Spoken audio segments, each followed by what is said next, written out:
Hello everyone, स्वागत है आप सभी का फिर से सिग्मा गुरुकुल के इस यूट्यूब प्लेटफॉर्म पे।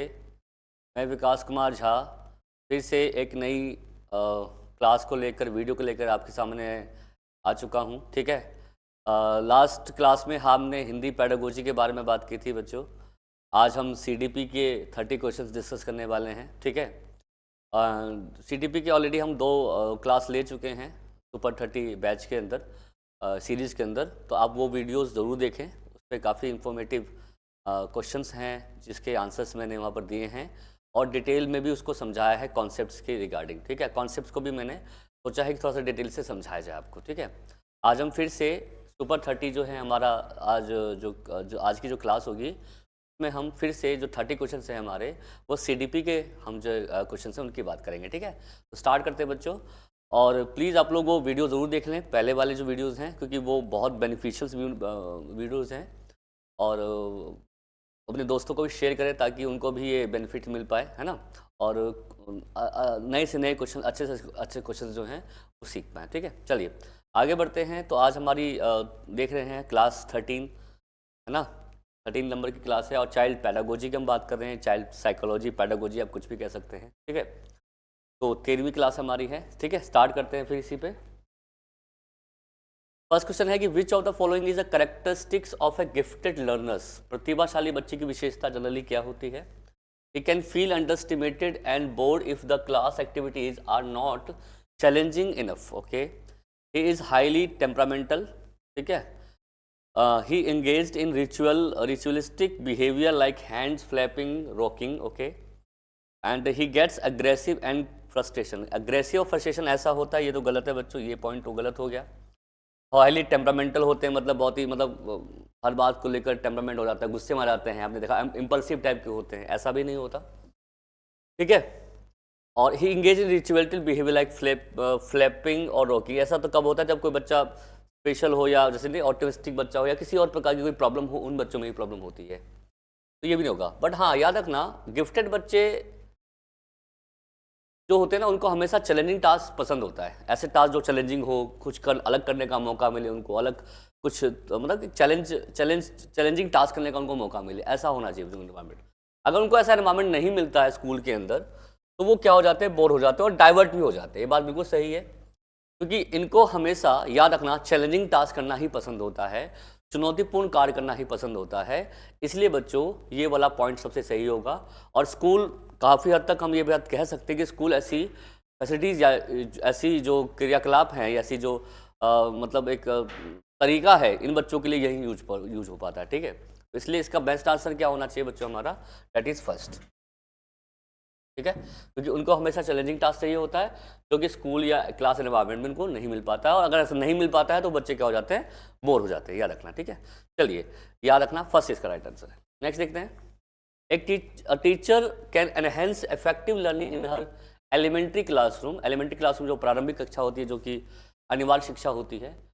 अगर अनिवार्य शिक्षा में इफेक्टिव लर्निंग हमें देना है तो टीचर क्या करना चाहिए? Drill and practice. Okay, encourage competition amongst her students, connecting the context in the life of their students, offering rewards for a small step in learning। है ना, देखो ड्रिल देना यानी कि अभ्यास कराना। अभ्यास तो खैर उतना नहीं कह सकते हम। कंपटीशन को इंकरेज नहीं करेंगे बच्चों। कंपटीशन हम हालांकि करते तो है, बट हेल्दी कंपटीशन होना चाहिए बच्चों। स्टूडेंट्स के बीच में कंपटीशन नहीं कराना है हमें, है ना। और offering reward for a small step. Reward भी ऐसा आंसर तो ये भी हो सकता है, बट देखो सबसे इंपॉर्टेंट क्या है कि बच्चे को जो सीख रहा है ना, उसके उसके जीवन लाइफ से, उसके जीवन से क्या हो, कनेक्टेड भी हो। ये बात हम पहले भी डिस्कस कर चुके हैं कि एनसीएफ 2005 आपने सुना भी होगा, ये बात कही थी उन्होंने कि भाई जो भी आप सिखा रहे हो, वो बच्चों की जो रियल लाइफ है, उनकी जो वास्तविक जीवन है, रियल लाइफ से हमें कनेक्ट करते हुए चीज़ों को सिखानी चाहिए, है ना। अगर हम बच्चे को जो भी चीज़ सिखा रहे हैं उसके जीवन से संबंधित है, तो बच्चा अच्छा सीख सकता है। ठीक है, तो यहाँ पे बेस्ट आंसर क्या होना चाहिए बच्चों आपका? इसका होना चाहिए आपका थर्ड, कि बच्चे के लाइफ से, बच्चे के जीवन से क्या होना चाहिए। अगर हम जोड़ते हुए सिखाते हैं तो बच्चे उसमें एक्टिवली एंगेज्ड भी होते हैं, इंटरेक्ट भी करते हैं, और उनकी लर्निंग जो होती है वो इफेक्टिवली होती है बच्चों, याद रखना। तो इसलिए हम उनके डेली लाइफ से, उनके जीवन से, उनके एनवायरनमेंट से हम उनको कोई भी टास्क को जोड़ते हुए सिखाएं। ठीक है, और सिखाना चाहिए बच्चों। ये एनसीएफ की सिफारिश में से भी आपका आता है। ठीक है, तो third is the right answer. Next देखते हैं।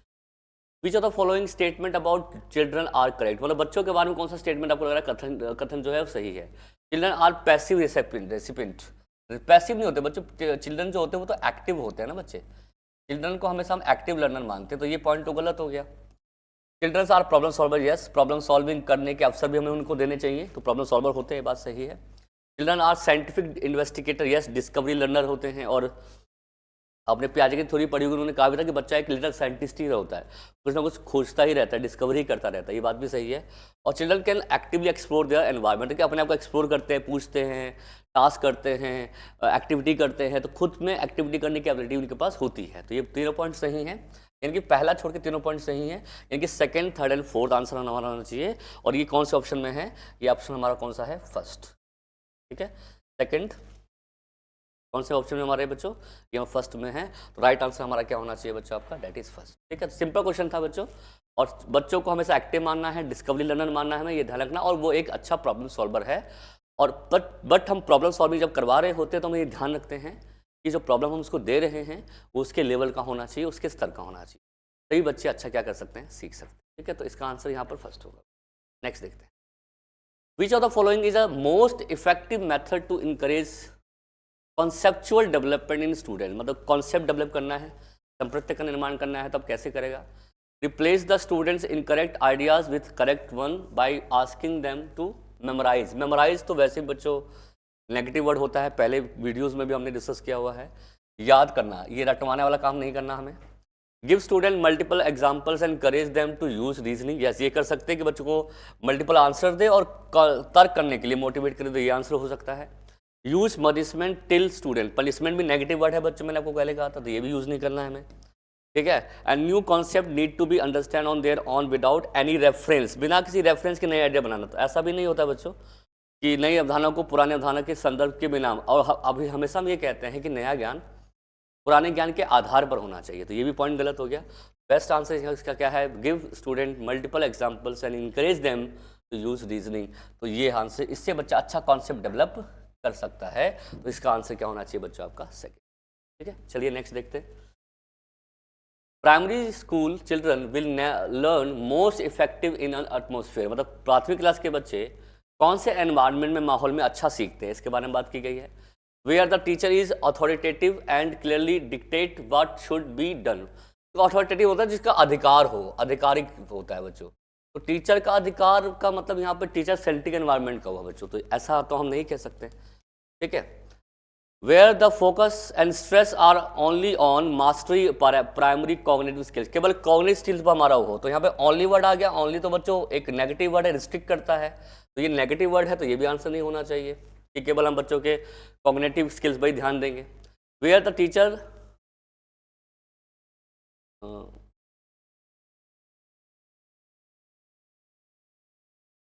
where the teacher leads all the learning and accept student to play a passive role, जहाँ शिक्षक सभी शिक्षक का नेतृत्व करता है और छात्र को निष्क्रिय भूमिका निभानी पड़ती है, तो निष्क्रिय तो वैसे ही बच्चा नहीं होगा, गलत होगा।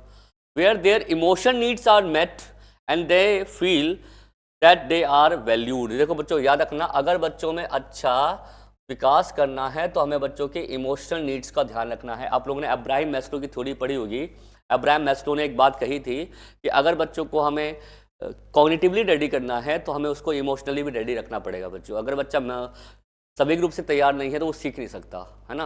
बच्चों को इमोशनल सपोर्ट नहीं मिल रहा, उसको क्लास के अंदर अच्छा माहौल नहीं मिल रहा, बच्चे को हम सेल्फ स्टीम को डेवलप नहीं कर पा रहे, या उसको एक तरह से प्यार या लव, कहते प्यार या लगाव नहीं दे पा रहे, तो बच्चा नहीं सीखेगा। तो अगर बच्चा इमोशनली अपने आप को वहाँ पे फील कर पा रहा है, एंगेज फील पा रहा है, रिलेट कर पा रहा है अपने आप को, तो बच्चा सीखेगा। तो बेस्ट आंसर का क्या होगा बच्चों हमारा, इमोशन नीड्स को अगर हम डेवलप करेंगे तो बच्चा सीखेगा भी, समझेगा भी और इंटरेक्ट भी अच्छा करेगा। अगर हम उसको संवेगात्मक रूप से क्या देंगे, उनको सपोर्ट देते हैं, तो ठीक है। तो बेस्ट आंसर यहाँ पे क्या होना चाहिए हमारा, फोर्थ। नेक्स्ट है, a child sees a crow flying past the window and says a bird, okay, what does the suggest about the child thinking, बच्चा एक मतलब पक्षी को देखता है और उसको पक्षी कहता है, तो इससे बच्चे की सोच के बारे में क्या पता लगता है, okay. The child has previously stored memory, बच्चे ने पहले से स्मृति संग्रहित कर रखी है, उसके बारे में तो जानकारी ले रखी है, हो सकता है। Child has develop the concept of A bird, bird के बारे में पता है इसको, ये बात भी सही है। Child has develop some tools of language to communicate her experience, मतलब कि अपना लैंग्वेज का वो यूज कर रहा है, तो ये बात भी सही है। तीनों पॉइंट यहाँ पर ठीक है, तो first second and third answer होना चाहिए ऑप्शन में। बस ये रहा सेकंड ऑप्शन है बच्चों, first second and third is the right answer. तो तीनों सही है कि उसको पता भी है और कॉन्सेप्ट बर्ड का कॉन्सेप्ट भी उसको पता लग गया है और उसको लैंग्वेज के थोड़ा बच्चा वो बता भी रहा है, तो ये तीनों बात सही है, तो सेकंड इसका राइट आंसर होना चाहिए। ठीक है, नेक्स्ट देखते हैं। What should a teacher tell her student to encourage them to do task with intrinsic motivation? Intrinsic motivation मतलब तो होता है कि जब बच्चा किसी काम को खुद के इंटरेस्ट से करता है, खुद की इच्छा होती है काम को करने की, खुद की एबिलिटी होती है काम को करने की, बच्चा डिज़ायरस होकर काम करता है, बच्चा एक्टिव होकर काम करता है ना, काम को अपने पर्सनल इंटरेस्ट या पर्सनल सेटिस्फेक्शन के लिए काम करता है, तो इंट्रिंसिकली मोटिवेशन होता है बच्चों। ठीक है, तो why can't you be like him, he has done it perfectly, मतलब दूसरे से कंपेयर कर रहे हैं तो ये तो गलत है बच्चों, ये इंट्रिंसिकली मोटिवेशन में ऐसा नहीं होता। Complete the task fast and get a coffee, toffee मतलब टॉफ़ी प्राप्त कीजिए, टॉफ़ी भी देख एक्सटर्नल रिवॉर्ड हो गया तो ये भी नहीं होगा बच्चों। रिवॉर्ड के बाद हम एक्सटेंसिव मोटिवेशन करते हैं, तो यहाँ पर रिवॉर्ड दे रहा है ना, तो रिवॉर्ड की बात जो होती है वो कहाँ होती है, जब हम एक्सट्रिंसिक मोटिवेशन की बात करें, तो ये भी नहीं होना चाहिए। Try it, do, you will learn, yes आप भी करो, ये आप सीख सकते हो, तो आप पर्सनल लर्निंग के लिए बात की जा रही है, तो ये आंसर हो सकता है। Come on finish it before she does, उससे पहले करो, तो यहाँ पे कंपैरिजन हो रही है, ये भी नहीं होगा, तो थर्ड इसका आंसर है बच्चों कि आप लर्न करो, क्योंकि लर्न आप करोगे तो आप खुद के द्वारा करोगे और सेल्फ आपको क्या मिलेगी, काम को करने की सेटिस्फेक्शन मिलेगी। तो यहाँ पर बेस्ट आंसर आपका क्या होगा बच्चों, third is a right answer. तो जब हम टॉफ़ी चॉकलेट की बात करते हैं तो वो एक्सट्रिंसिक मोटिवेशन होता है, और जब हम इंटरनल फोर्स की बात करते हैं, खुद की डिज़ायर्स की बात करते हैं, पर्सनल सेटिस्फेक्शन की बात करते हैं, तो वहाँ पर आंसर हमारा क्या होता है, इंट्रिंसिक मोटिवेशन होता है। तो राइट आंसर यहाँ पर क्या है बच्चों, आपका थर्ड। ठीक है, चलिए काफ़ी अच्छे क्वेश्चन आ रहे हैं, आप देख पा रहे हो, और हर प्रकार के क्वेश्चन तो एग्जाम में आ सकते हैं, क्योंकि पेपर हम कोशिश करते हैं कि क्वेश्चंस ऐसे रखें आपके सामने जिसमें आपके सारे जो सीटेट में सीडीबी के कॉन्सेप्ट है सारे क्लियर हो जाए बच्चों। तो कॉन्सेप्ट भी क्लियर कर रहा हूँ साथ साथ में आपको मैं, और इसके साथ साथ मैं आपको बता रहा हूँ कि क्वेश्चन को कैसे क्या आंसर जनरली हो सकता है। ठीक है, तो आंसर यहाँ पर क्या होगा, यहाँ पर इसका तो थर्ड हो गया। नेक्स्ट देखते हैं, how can teacher encourage the her student to be intrinsically motivated towards learning for a sake of learning, मतलब लर्निंग करने के लिए कैसे मोटिवेट करते, सेम क्वेश्चन है बच्चों, बट यहाँ पे थोड़ा सा लर्निंग के कॉन्टेक्स्ट में पूछा हुआ है। By giving competitive test, competitive test प्रतियोगिता परीक्षा से ऐसा कुछ नहीं होता बच्चों, बस supported them in setting individual goals and their mastery, मतलब हमें बच्चों को व्यक्तिगत गोल क्या है और उसको किस प्रकार से प्राप्त कर सकते हैं उसके लिए उनको हम मोटिवेट करेंगे, ये काफ़ी हद तक ठीक है। By offering tangible reward, reward की बात कर रहे हैं तो यहाँ पे इंट्रिंसिक मोटिवेशन है ना, तो रिवॉर्ड तो एक्सट्रिंसिक में आ जाता है, ये तो एक्सट्रिंसिक में आ जाएगा हमारा, ये तो होगा नहीं। By introducing anxiety and fear, fear तो वैसे भी नहीं हम बच्चों में डेवलप करते, तो इसका होगा कि बच्चों को सपोर्ट करो कि वो अपने गोल को सेट करे और उसमें वो महारत यानी कि उसमें अच्छा मतलब पकड़ बना ले बच्चा। तो बेस्ट आंसर यहाँ पर क्या होगा बच्चों, हमारा सेकंड। ये दोनों क्वेश्चन अच्छे थे बच्चों, और दोनों क्वेश्चन में आपने कुछ अलग तरीके से आंसर्स जो है यहाँ पर हमने दिए हैं, तो आपको ये समझना है। नेक्स्ट देखते हैं, in an elementary classroom an effective teacher should aim at the student to be motivated, प्रारंभिक कक्षा में एक प्रभावी शिक्षक का लक्ष्य छात्रों को प्रेरित करना होता है, कैसे प्रेरित करना होता है, rote memorisation so that they become good at recall, recall वाली बात देखो हम पहले बात कर चुके हैं, नेगेटिव होता है, नहीं होगा answer. By using पुनिटिव measures so that they respect the teachers, दंडात्मक रूप से उसको उपाय देना, दंड की बात की जा रही है ना, तो ये भी गलत होगा बच्चों। To perform so that they can get good marks in the end of the year, marks की बात कर रहा है यहाँ भी एक्सटेंसिक है, तो ये भी आंसर नहीं होना चाहिए। To learn that they can become a curious, कि बच्चा जिज्ञासु बने, लव लर्निंग सीखे और खुद के द्वारा बच्चा सीखे और सीखने के लिए जिज्ञासु रहे, तो ऑब्वियसली बात है ये बिल्कुल ठीक है बच्चों। तो यहाँ पर इसका आंसर क्या होना चाहिए बच्चों, आपका 4। तो इंटेंसिकली बच्चे को हम मोटिवेट इसलिए करते हैं बच्चा खुद से सीखे और क्वेश्चन पूछने के लिए मोटिवेट रहे, जिज्ञासु रहे, क्यूरियस रहे और अच्छे तरीके से लर्निंग क्या है कर पाए बच्चा। तो आंसर क्या होगा यहाँ पर 4।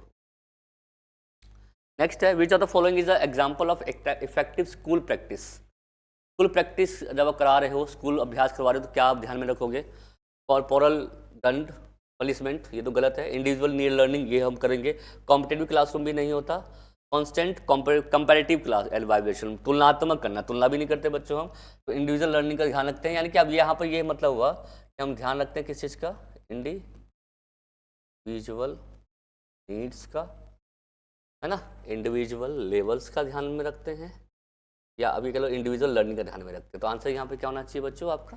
ये ऑप्शन गलत है, यहाँ पे 1, ये 2 है, ये 3 है, तो आंसर यहाँ पे क्या होगा आपका? That is second. ठीक है, चलिए नेक्स्ट देखते हैं। The cephalocaudal principle development explain how child development proceed from। तो आपको मैंने पहले भी बता चुका हूँ cephalocaudal का मतलब क्या होता है। cephalocaudal का मतलब होता है जब बच्चा हेड टू टो, है ना, जब बच्चा हेड टू टो डेवलप होता है, यानी कि पहले सिर का विकास हो रहा है और सिर से वो पैरों की ओर बढ़ रहा है। सिर से पैरों की ओर जो बढ़ रहा है उसको हम सिफेलोकोडल कहते हैं। और जब वो सेंटर से पेरिफेरी की ओर बढ़ता है तो उसको हम बोलते हैं प्रॉक्सिमो डिस्टल। प्रॉक्सिमो डिस्टल ये कब होता है? जब बच्चा सेंटर टू आउटर पार्ट्स, यानी कि सेंटर से जब आउटर पार्ट्स की ओर बढ़ता है उसको हम बोलते हैं प्रॉक्सिमो डिस्टल। तो ऑब्वियसली बात सिफेलोकोडल की बात की जा रही है, तो हेड टू टो डेवलपमेंट, है ना, हमारा आंसर क्या होगा यहाँ पर? सेकंड। ठीक है, नेक्स्ट देखते हैं। Which of the following is a sensitive period pertaining to language development. देखो, लैंग्वेज डेवलपमेंट हो, सोशल डेवलपमेंट हो, है ना, कॉग्निटिव डेवलपमेंट हो, इन सभी की सबसे अच्छी स्टेज मानी जाती है बच्चों, वो होती है अर्ली चाइल्डहुड पीरियड, यानी कि अर्ली जो हमारा पूर्व बाल्यकाल होता है, इस स्टेज को कहा जाता है, याद रखना, sensitive period of language development, है ना, important period of cognitive development and active period of social development, यानी कि सोशलाइजेशन। इसमें हर चीज़ अच्छी होती है, इवन इसको अच्छी स्टेज मानी जाती है एलईडी की भी। एलईडी आपने सुना था, लैंग्वेज एक्विजिशन डिवाइस, भाषा अर्जन उपकरण। इसमें बच्चा लैंग्वेज एलईडी का और अच्छे तरीके से यूज करने लग जाता है बच्चों। ये कौन सा पीरियड होता है बच्चों? हमारा अर्ली चाइल्डहुड, क्योंकि यहाँ से बच्चे की स्कूलिंग क्या हो जाती है? शुरू हो जाती है। और मैंने पहले भी कहा था कि स्कूल जो है वो हमेशा मेन एजेंसी होती है, यानी कि school is a main agency of social life. तो इसीलिए इस स्टेज को हम बहुत ही सेंसिटिव पीरियड या इम्पोर्टेंट पीरियड मानते हैं बच्चों के डेवलपमेंट में, चाहे वो हम कॉग्निटिव की बात करें, चाहे बच्चे की लैंग्वेज की बात करें, चाहे बच्चे के सोशल डेवलपमेंट की हम बात करें। ठीक है, तो आंसर यहाँ पे क्या होगा? थर्ड होगा। A 6-year-old girl shows exceptionally sportive ability, okay, अच्छी योग्यता है खेलने की। Both of her parents are sport person, दोनों का अच्छा ठीक है, स्पोर्ट पर्सन है। Send her for a coaching every day, okay, and train her to on weekend में ट्रेनिंग भी करते हैं। Her capacity are most likely to be result of an interaction between, obviously बात है देखो कि वो एक बच्ची जो खेल में अच्छा वो करती है, उसके माता पिता दोनों ही क्या हैं? खिलाड़ी हैं। ऑब्वियसली बात है कि उनका कहीं ना कहीं उनको गुण मिले होंगे, और उसने और ये भी कहें कि उसको कोचिंग भी भेजते हैं और उसको अभ्यास भी कराते हैं, यानी कि उसको एनवायरनमेंट भी अच्छा दे रहे हैं। तो ऑब्वियसली बात है किसकी बात की जा रही है? बात की जा रही है हेरिडिटी एनवायरनमेंट, है ना, कि अनुवांशिक और वातावरण, कुछ अनुवांशिक गुण उसको मिले हैं माता पिता से, और खुद वो जो उसको एनवायरनमेंट दिया जा रहा है। तो ऑब्वियसली बात है। और बच्चों को याद रखना, कोई भी एबिलिटी और कोई भी डेवलपमेंट होता है वो हेरिडिटी और एनवायरनमेंट के इंटरेक्शन से ही होता है। तो आंसर यहाँ पे क्या होगा आपका? फोर्थ, हेरिडिटी एंड एनवायरनमेंट, अनुवांशिक और वातावरण। डेवलपमेंट वाली कोई ऐसी बात नहीं है, हेल्थ ट्रेनिंग वाली कोई बात नहीं है, डिसिप्लिन एंड न्यूट्रिशन वाली कोई बात नहीं है। आंसर क्या होगा यहाँ पर? Heredity and environment. नेक्स्ट है, which of the following are secondary agency of socialisation. देखो सेकेंड, अजय हमने बात भी की थी, जो हमारी सोशलाइजेशन होती है उसकी दो एजेंसियां होती हैं। तो सोशलाइजेशन हमारा है समाजीकरण, सामाजिक कौशल जहाँ से हम सीखते हैं। समाजीकरण जो है उसकी दो एजेंसियां होती हैं। एक तो होता है जिसको हम कहते हैं प्राइमरी। प्राइमरी में हम ज़्यादातर किसको मानते हैं? फैमिली को और रिलेटिव्स को, है ना, जो हमारे सगे संबंधी होते हैं उनको। ठीक है, और इसके अलावा जो भी होते हैं वो सारे हमारे किस में आ जाते हैं? सेकेंडरी में आ जाते हैं, है ना। सेकेंडरी में कौन कौन आ जाते हैं? जैसे इसमें आपका स्कूल आ गया, इसमें आपके नेबर्स आ गए, है ना, इसमें आपके क्या नाम, आपका कम्युनिटी आ गई, मीडिया आ गया, है ना, ये सारे हमारे कौन से हैं, सेकेंडरी के पार्ट है, ठीक है। तो ऑब्वियस सी बात है किसकी बात की जा रही है, सेकेंडरी एजेंसी। तो ऑब्वियस सी बात है कि जहाँ नेबरहुड की बात की जाए, नेबरहुड खैर प्राइमरी में ही कई जैसे होते हैं, बट यहाँ पे स्कूल है तो स्कूल तो सेकेंडरी में आ जाता, तो ये तो होगा नहीं। यहाँ भी स्कूल है, यह भी नहीं होगा। फैमिली एंड रिलेटिव्स ये हो सकता है ना, और फैमिली नेबरहुड, नेबरहुड को हम बाद में मानते हैं, तो आंसर क्या होगा यहाँ पर बच्चों, फैमिली एंड रिलेटिव्स। इसको हम किस, देखो लिखा है ना यहाँ पर, ये हमारा क्या है, प्राइमरी एजेंसी है। अच्छा यहाँ पे सेकेंडरी पूछा हुआ ना, यहाँ पर सॉरी सेकेंडरी पूछा हुआ ना, सेकेंडरी में कौन होगा हमारा, यहाँ पे फैमिली है ना। तो देखिए यहाँ पर अगर हम सही से देखें तो यहाँ पर देखिए स्कूल एंड फैमिली है, तो फैमिली तो प्राइमरी होता है, तो ये तो होगा नहीं। फैमिली रिलेटिव्स ये भी हमारा प्राइमरी होता है, और यहाँ भी फैमिली है, तो ऑब्वियसली कौन सा रह गया, स्कूल और आस पड़ोस। आस पड़ोस का सेकेंडरी रख देंगे ना, लिखा है स्कूल नेबरहुड, ये सेकेंडरी के पार्ट होते हैं। तो इसका बेस्ट आंसर क्या है, मतलब इसका आंसर आपका क्या होगा, आपका फर्स्ट, स्कूल और नेबरहुड जो होते हैं सेकेंडरी एजेंसी के पार्ट हो जाते हैं, ठीक है। नेक्स्ट देखिए, अकॉर्डिंग टू ले Vygotsky the primary cause of cognitive development, Vygotsky के अनुसार जो संज्ञानात्मक विकास होता है उसके पीछे क्या कारक हो सकते हैं। तो ऑब्वियसली बात है जहाँ पर हम वाइगोस्की की बात करते हैं तो वहाँ पर 3-4 चीज़ें याद रखना। पहली point, social interaction,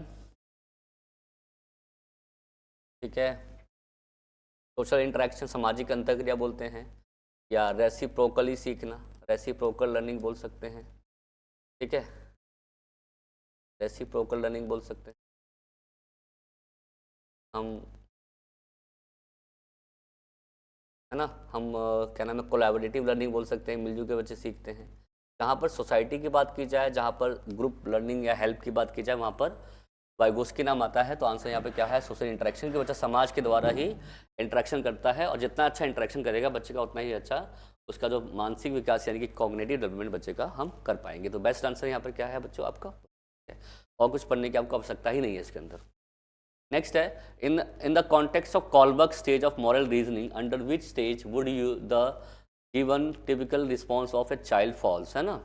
you will, your parents will be proud of you if you are honest. Honest की बात की जा रही है कि आपके पापा आप पे प्राउड, आपके जो पेरेंट्स आप पे प्राउड करेंगे, मतलब एक तरह से गर्व करेंगे अगर आप ऑनेस्ट रहते हो। ऑनेस्ट मतलब होता है ईमानदार, तो you should be honest. Honest की बात की जा रही है, तो ऑनेस्ट अगर होगा तो आप अच्छे बनोगे, ईमानदार होगे तो आपको लोग अच्छा कहेंगे, आप ट्रूथफुल होगे यानी कि आप सच बोलोगे तो आपको लोग अच्छा कहेंगे। तो ऑब्वियसली बात है जब अच्छे बुरे की बात की जा रही है यहाँ पर, तो आंसर यहाँ पर क्या होगा बच्चों, इसका आंसर होगा good boy good girl orientation. इसमें हमेशा हम याद रखना क्या रहते हैं, एक तो ऑनेस्ट रहते हैं, एक ट्रुथ बोलते हैं, सच बोलते हैं, ईमानदार रहते हैं, है ना, झूठ नहीं बोलते इसके अंदर। तो इसमें और हमेशा याद रखना गुड बॉय बनने के लिए आगे रहते हैं। तो हम चाहते हैं कि हमें एज अ गुड चाइल्ड या गुड बॉय क्या हमें क्या मिले, अप्रूवल मिले। तो आंसर यहाँ पर क्या होगा बच्चों आपका, first second third and fourth. Second is आपका क्या है इसके अंदर राइट आंसर। चलिए आगे बढ़ते हैं। अकॉर्डिंग टू जीन पियाजे which of the following is necessary for learning के लिए क्या नेसेसरी है, ये क्या, observing the behaviour of adult, वयस्कों का व्यवहार अवलोकन करना। ये तो बंडूरा की थ्योरी से कनेक्ट है, ये बंडूरा ने कहा था, ये बात बंडूरा से कनेक्ट है ये। Believe in eminent justice, justice की बात की जा रही है, न्याय की बात की जा रही है। ये भी नहीं, रीइंफोर्समेंट वाली बात तो ये करते नहीं है, तो बिहेवियरिज्म से याद आता है। हाँ, एक्सप्लोर करता है बच्चा एनवायरनमेंट में। पियाजे कहते थे कि बच्चे को एक्टिव एक्सप्लोर करने का अवसर मिलने चाहिए, यानी कि बच्चे को अपने आप को कहने का अवसर मिलना चाहिए। जितना अच्छा एनवायरनमेंट आप बच्चे को दोगे, बच्चा उतना अच्छा एक्सप्लोर करेगा, पूछेगा, इंक्वायरी करेगा, और इससे बच्चे की जो ग्रोथ है, उसका डेवलपमेंट है मेंटली, वो अच्छे से हो पाएगा। बेस्ट आंसर यहाँ पे क्या है बच्चों आपका फोर्थ। अकॉर्डिंग टू जीन पियाजे schema building occurs as a result of modification new information to fit existing schema and by modifying old schema as per new. मतलब पुरानी जो स्कीमा है उसमें हम मॉडिफिकेशन करते हैं ना, फिट करते हैं इन्फॉर्मेशन को। तो ये दो प्रोसेस होते हैं, उसको बोलते हैं एसिमिलेशन एंड अकोमोडेशन। याद रखना, इसमें ऐड किया जाता है, इसमें मॉडिफाई किया जाता है। जब हम ऐड करते हैं उसको बोलते हैं एसिमिलेशन, जब मॉडिफाई करते हैं, चेंज करते हैं, उसको बोलते हैं अकोमोडेशन। तो बेस्ट आंसर यहाँ पे क्या होगा, थर्ड। ठीक है, चलिए दो प्रोसेस दिए थे आपका किसने, जीन पियाजे ने। नेक्स्ट चलते हैं। In a progressive classroom, progressive classroom का मतलब होता है जहाँ पर बच्चे खुद करके सीखते हैं, एक्टिवली इंगेज होते हैं सीखने के लिए, अपने खुद के अनुभव से सीखते हैं, हैंड ऑन एक्टिविटीज़ करते हैं, खुद से क्रियाकलाप करते हैं, तो उसको हम बोलते हैं प्रोग्रेसिव क्लासरूम। ठीक है, in a progressive classroom set up the teacher facilitate learning by providing an environment that एक प्रगतिशील कक्षा व्यवस्था में शिक्षक एक ऐसा वातावरण प्रदान करके सीखने की सुविधा प्रदान करता है जो रिस्ट्रिक्टिव है, जहाँ पर बंदिश लगी हुई है, गलत। जो डिस्करेज करता है इंक्लूजन को, जो समावेशन को क्या करता है, शामिल नहीं करता। जो क्या नहीं करता, समावेशन को शामिल नहीं करता। और जो क्या रिस्ट्रिक्टिव है, जो क्या लगाता है, प्रतिबंध लगाता है। क्या लगाता है, प्रतिबंध लगाता है, तो ये भी गलत है। जो इनकरेज करता है रेपिटेशन, दोहराव को, यानी कि आवृत्ति को क्या करता है, वो करता है। एंड प्रमोट डिस्कवरी यस, जहाँ बच्चे को खोज करने का अवसर मिले। तो याद रखना, जहाँ पर खोजने का अवसर मिलता है बच्चे को, तो वो इसी क्लास को हम क्या बोलते हैं, प्रोग्रेसिव क्लासरूम है। प्रोग्रेसिव क्लास क्या होता है, जहाँ पे खोजने का मौका मिले, बच्चे को कंस्ट्रक्ट करने का मौका मिले, निर्माण करने का मौका मिले, जहाँ बच्चे को डिस्कवरी करने का मौका मिले। डिस्कवरी मतलब क्या होता है, खोजने का मौका मिले। जहाँ बच्चे को सेल्फ टास्क करने का मौका मिले, खुद कार्य करने का मौका मिले। यहाँ जहाँ बच्चे की हैंड्स ऑन एक्टिविटीज़ हो। हैंड्स ऑन एक्टिविटी मतलब क्या होता है, कि बच्चा खुद हाथों से करके सीखे। उस प्रकार के क्लासरूम को हम बोलते हैं प्रोग्रेसिव क्लासरूम। तो इसका आंसर यहाँ पे क्या होगा बच्चों, आपका फोर्थ, प्रमोट डिस्कवरी। ठीक है, आगे बढ़ते हैं। Howard Gardner's theory of multiple intelligence suggest that, क्या कहता है हावर्ड गार्डनर का बहुबुद्धि सिद्धांत। आपको पता है कि 8 प्रकार के टाइप ऑफ इंटेलिजेंस ही दी थी उन्होंने। और उन्होंने कहा था कि 8 बुद्धि आपस में इंडिपेंडेंट होती हैं, यानी कि किसी के पास अगर एक है तो दूसरी हो भी सकती है, नहीं भी हो सकती है।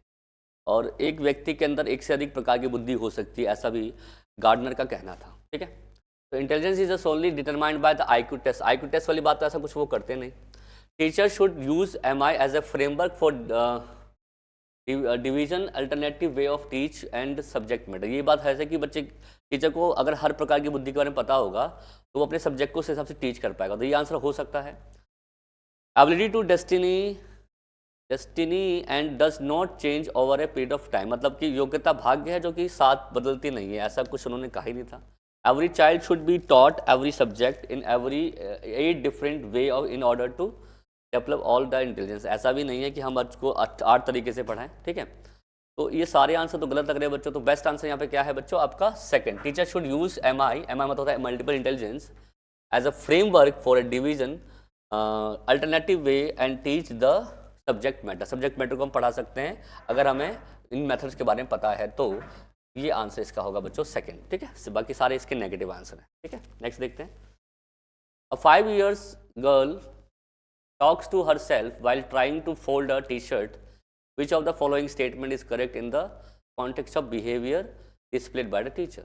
अच्छा, जीन पियाजे would explain this egocentric speech. Very ठीक है, बच्चा अपने मतलब टी शर्ट को फोल्ड करते हुए उससे बात कर रहा है, यानी कि वो अपने आप से बात कर रहा है, तो उसको egocentric स्पीच कहा था। पियाजे ने बात सही है। And Lev Vygotsky would explain this, the child attempt self regulate action through the private speech. बात बिल्कुल सही है। जिसे कि egocentric स्पीच कहा था किसने, आपका जीन पियाजे ने। उसी को प्राइवेट स्पीच किसने कहा था, आपका लेव वाइगोस्की ने। यानी कि जब बच्चा अपने आप से बात करता है अकॉर्डिंग टू पियाजे वो इगोसेंट्रिक स्पीच है, और जो बच्चा खुद से बात करता है अकॉर्डिंग टू वाइगोस्की वो अपने एक्शन को रेगुलेट कर रहा है या प्रॉब्लम को सॉल्व कर रहा है, उसे हम कहते हैं प्राइवेट स्पीच। ये बात बिल्कुल सही है। तो फर्स्ट इसका आंसर होगा बच्चों, जीन पियाजे would explain this social interaction, ऐसा तो कोई वो कहते ही नहीं। जीन पियाजे and Lev Vygotsky would explain as a child attempt to imitate her mother, ये भी गलत है। जीन पियाजे and Lev Vygotsky would explain this as egocentric end of the child. Egocentric की बात तो वाइगोस्की करते भी नहीं, तो ये भी गलत है। तो आंसर बेस्ट आंसर यहाँ पे क्या होगा बच्चों, ए, कि जीन पियाजे ने इसे अहंकारी भाषा, हालांकि अहंकारी वर्ड लिखा हुआ है, इसको अहम केंद्रित भाषा बोलते हैं, जबकि वाइगोस्की ने इसको बच्चा विनिमय करता है, इसको निजी भाषा कहा है बच्चों। तो आंसर यहाँ पे क्या होगा, आपका फर्स्ट होगा। ठीक है, चलिए नेक्स्ट देखते हैं। Gender is an dash, physiological construction, इनेट quality, social construction, biological entity. ठीक है, देखो आपको बताइए कि सेक्स जो वर्ड होता है, ये वर्ड जो होता है इसको हम फिजियोलॉजिकल कहते हैं, फिजियोलॉजिकल या बायोलॉजिकल, है ना। कि जब बच्चा पैदा होता है तो उसकी पहचान उसके सेक्स से की जाती है। पर जो जेंडर होता है ये जेंडर सोसाइटी के द्वारा बनाया जाता है। इसलिए कभी आपने सुना भी होगा कि सेक्स डिस्क्रिमिनेशन नहीं होता, हमेशा जेंडर डिस्क्रिमिनेशन होता है। क्योंकि हम जब बच्चा पैदा होता है उसके रोल को डिसाइड करते हैं। जेंडर का मतलब यहाँ पे क्या है, जेंडर रूल से है कि लड़का है तो ये काम करेगी, लड़की है तो ये काम करेगी, लड़के के ये काम है, लड़के के ये काम है, तो ये है। तो ये जेंडर जो बनाता है ये सोसाइटी बनाती है। कौन बनाती है, ये सोसाइटी बनाती है। तो इसलिए इसको हम बोलते हैं सोशल कंस्ट्रक्शन। ये क्वेश्चन कितनी बार एग्जाम में आ चुका है बच्चों। तो अगर आपको सेक्स लिखा हुआ आएगा तो वो बायोलॉजिकल मानोगे, अगर जेंडर लिखा हुआ आएगा तो सोशल सोसाइटी बेस मानोगे। तो आपको ये देख लेना है कि इंग्लिश में क्या वर्ड दिया हुआ है, क्योंकि हिंदी में दोनों का मतलब लिंग ही होता है। इंग्लिश में आपको देखना पड़ेगा कि जेंडर वर्ड आया है या सेक्स वर्ड आया है, ठीक है, ये ध्यान रखना आप लोग। नेक्स्ट देखते हैं। As a teacher who firmly believe in social construction theory of Lev Vygotsky, मतलब वाइगोस्की की सोशल कंस्ट्रक्शन थ्योरी के ऊपर बिलीव करते हैं, तो which of the following method would you prefer to assessing your student. Obviously बात है, सोशल कंस्ट्रक्शन में क्या होता है कि बच्चा सोसाइटी से सीखता है, हेल्प से सीखता है, इंटरेक्शन से सीखता है ना। तो स्टैंडर्डाइज टेस्ट करोगे, गलत। फेस बेस्ड रिकॉल क्वेश्चन, गलत।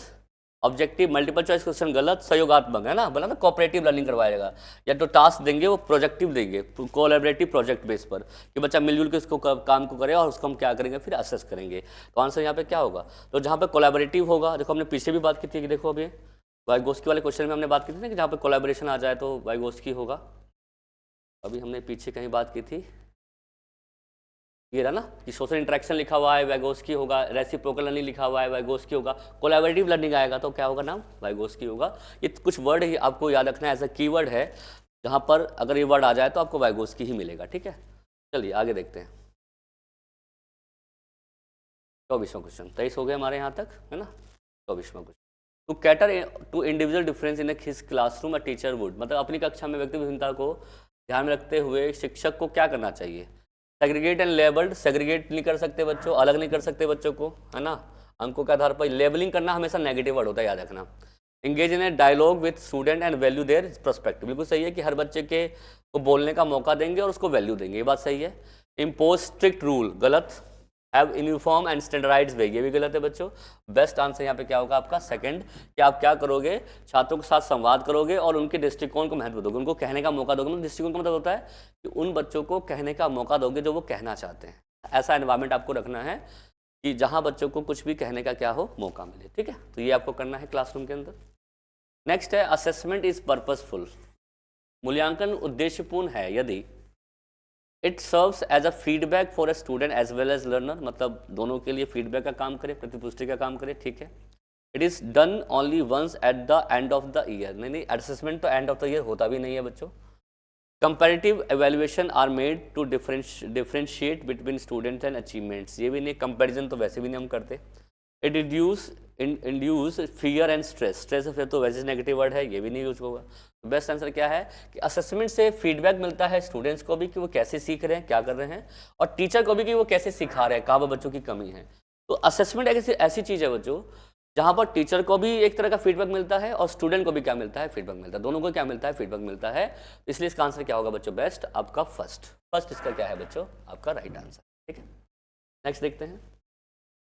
According to NCF 2005 the role of a teacher has to be, देखो NCF आपको पता ही है, बड़ा फेमस डॉक्यूमेंट है बच्चों, और इस पर काफ़ी क्वेश्चन एग्जाम में आते हैं। 2005 के में इसमें इन्होंने जो फोकस किया था मेन, वो क्या था, कंस्ट्रक्टिविज्म पर, निर्माणवाद पर। कंस्ट्रक्टिविज्म का मतलब होता है जहाँ बच्चा खुद से सीखता है, स्वयं के अनुभव से सीखता है, डिस्कवरी बेस्ड लर्निंग करता है, एक्सप्लोर करता है, एक्सपीरियंस से लर्न करता है, और सीखने के मतलब तरीके, मल्टीपल तरीकों का यूज करता है सीखने के लिए। कंस्ट्रक्टिव क्लासरूम जहाँ पर होती है बच्चों, याद रखना वहाँ पर जो बच्चा होता है, चाइल्ड का रोल जो होता है वो एज अ कंस्ट्रक्टर होता है, निर्माणवादी, कंस्ट्रक्टर बोलते हैं जो निर्माण करता है, इसको निर्माणवादी बोलते हैं। क्या बोलते हैं इसको हम, निर्माणवादी। और जहाँ पर अब अगर कंस्ट्रक्टिव क्लासरूम में टीचर जो है वो उनको हेल्प देता है, मोटिवेट करता है, अच्छा माहौल देता है सीखने का, तो NCF के अंदर जो टीचर की भूमिका होगी, कंस्ट्रक्टिव लर्निंग में जो टीचर की भूमिका होगी वो एज अ फैसिलिटेटर होता है, सुगमन करता, जो बच्चे की लर्निंग को सुगम बनाता है, अच्छा बनाता है, अच्छा माहौल देने की कोशिश करता है। तो बेस्ट आंसर यहाँ पे क्या होगा, फैसिलिटेटिव कहेगा, अथॉरिटेटिव नहीं होगा, परमिसिव नहीं होगा, डिक्टेटोरियल नहीं होगा, आंसर क्या होगा, फैसिलिटेटर होगा ना, फैसिलिटीज देने वाला, सुविधाएं देने वाला, अच्छा माहौल देने वाला बच्चों। C is the right answer. Research suggest that in a diverse classroom, diverse होता है जहाँ पर हर प्रकार के बच्चे होते हैं, हर प्रकार की एबिलिटी के बच्चे होते हैं, अलग प्रकार के संस्कृति के, समाज के बच्चे होते हैं, तो डाइवर्स क्लासरूम कहते हैं, ठीक है, ठीक है। शोध में से पता चला है कि विविधतापूर्ण कक्षा में एक शिक्षक की अपने छात्रों से सीखने की अपेक्षा क्या होगी, मतलब कि a teacher expectation from her students learning there are solely determined of, एकमात्र निर्धारक होगा, okay, should not be in correlate with संबंधित नहीं किया जाएगा, ये नेगेटिव है। Do not have any effect, कोई इफेक्ट नहीं पड़ता है इसमें लर्निंग पर, ऐसा भी नहीं है। हैव सिग्निफिकेंट इफेक्ट ऑन, मतलब कि बच्चे के सीखने पर या बच्चे की लर्निंग पर बड़ा प्रभाव पड़ता है किसका, डाइवर्स क्लासरूम का। तो इसका आंसर आपका क्या होगा बच्चों, 4। तो डाइवर्स क्लासरूम में हमें हर बच्चों का ख्याल रखना पड़ता है, बच्चे कैसे सीख रहे हैं, कैसे समझ रहे हैं, उनकी थिंकिंग कैसे डेवलप हो रही है, तो हमें हर एक माहौल को ध्यान में रखना पड़ता है इसके अंदर। इसलिए इसका आंसर होगा बच्चों हमारा दैट इज़ 4। और ये बहुत अच्छे तरीके से काम आती है बच्चों को सिखाने में। इससे क्या होगा, बच्चे एक से अधिक तरीके से क्या कर सकते हैं, सीख सकते हैं। तो बेस्ट आंसर यहाँ पर क्या होना चाहिए बच्चों, हमारा 4th। नेक्स्ट है हमारा 28, inclusion of children with special needs, विशेष आवश्यकता वाले बच्चों को शामिल करना किनके साथ, इस determination of childrens with disability, विकलांग बच्चों के लिए हानिकारक है। अच्छा, ऐसा तो नहीं है। Will increase the burden of school, school के बोझ को बढ़ाता है, गलत, नेगेटिव वर्ड है। Require a chance in attitude content and approach to learn, yes, ये एक अच्छा दृष्टिकोण है जो कि विषय वस्तु दृष्टिकोण को बदलाव करता है, यानी कि कॉन्सेप्ट में हमारे क्या लाता है, चेंज लाता है कि हम हर बच्चे को सिखा सकते हैं, हर बच्चे की लर्निंग को हम अच्छा एनवायरनमेंट दे सकते हैं, तो इसको बढ़ावा देता है।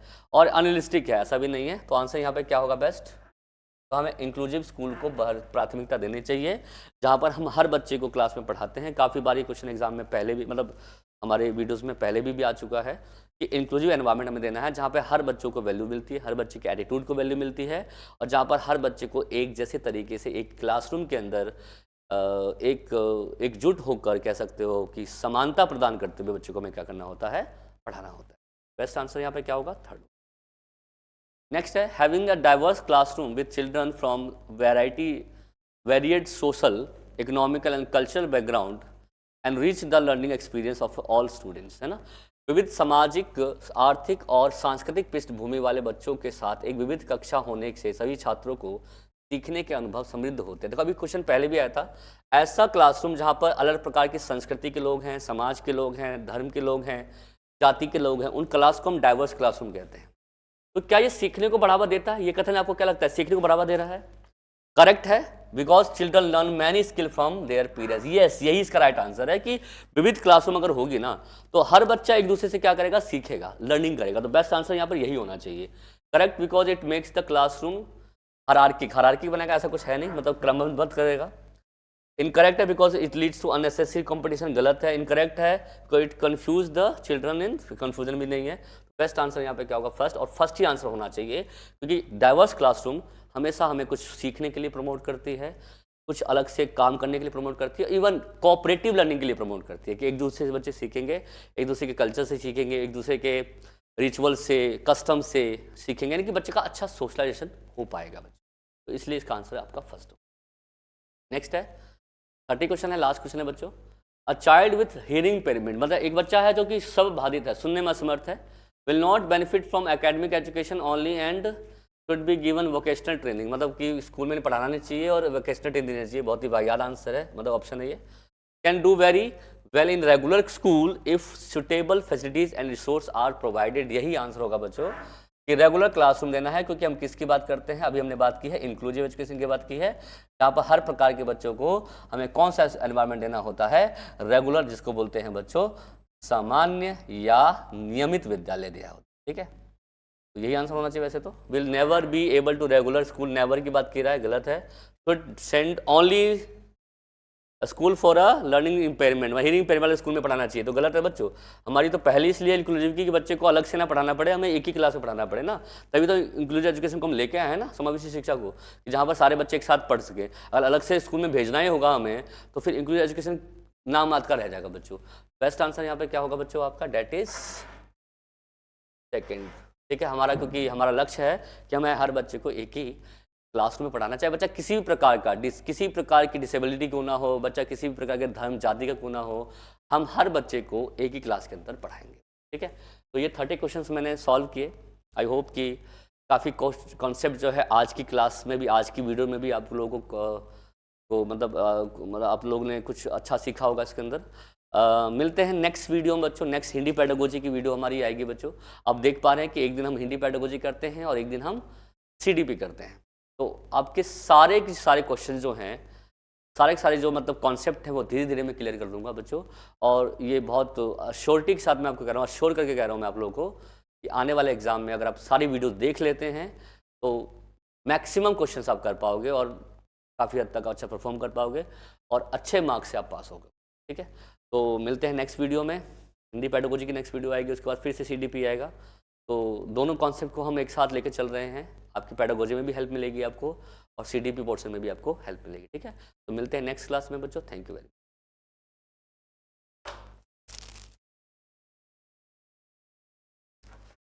मच।